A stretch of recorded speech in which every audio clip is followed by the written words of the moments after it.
weekly dog show. This is our second episode. We told you we were coming back, and we will be back this week, next week, and the following week, and right through until the end of the year and next year. Just keep coming back, and we'll keep giving you videos.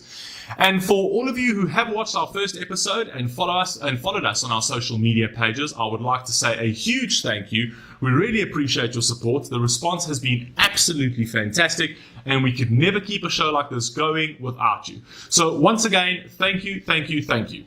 Now, let's start off our show with a recap of what's been happening in the past week.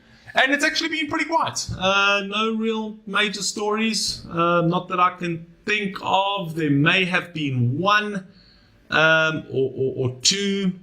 I actually think there may have been three.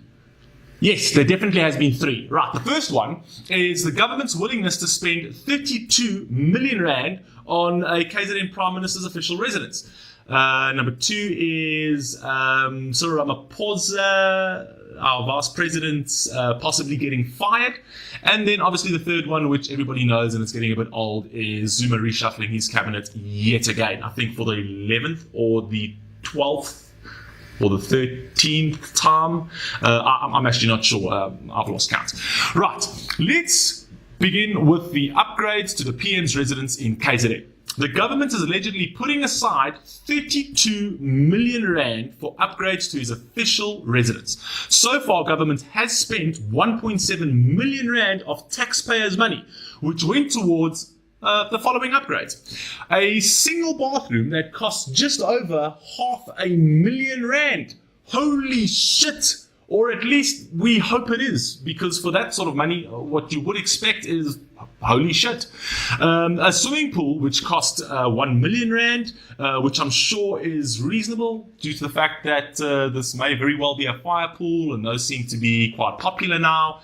I'm not entirely sure how much fire pools cost. Fire hydrants are like so 2012. Who wants a fire hydrant anymore? Fire pools, far better. As well as 180,000 rand on electrical light fittings. Understandable. I guess he just wants his house to look lit.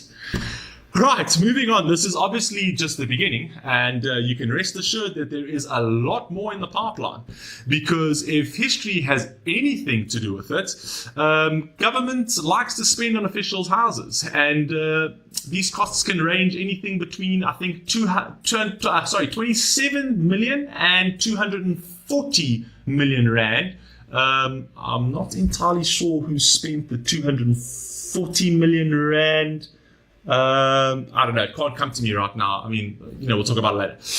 But it also depends on how much coverage it gets. The more coverage it gets, the less is spent. The less coverage it gets, the more is spent. Economies of scale. Just works. Right, moving on. Cyril Ramaphosa has been actually is, and maybe next in line to be sacked following the latest cabinet reshuffle.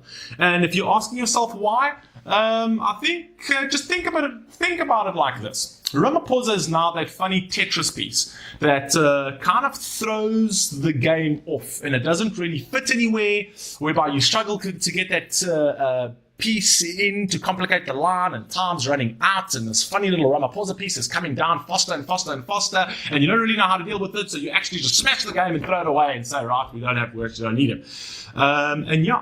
That's I guess the way it is. We'll be right back with a little more on the cabinet reshuffle. Stay tuned.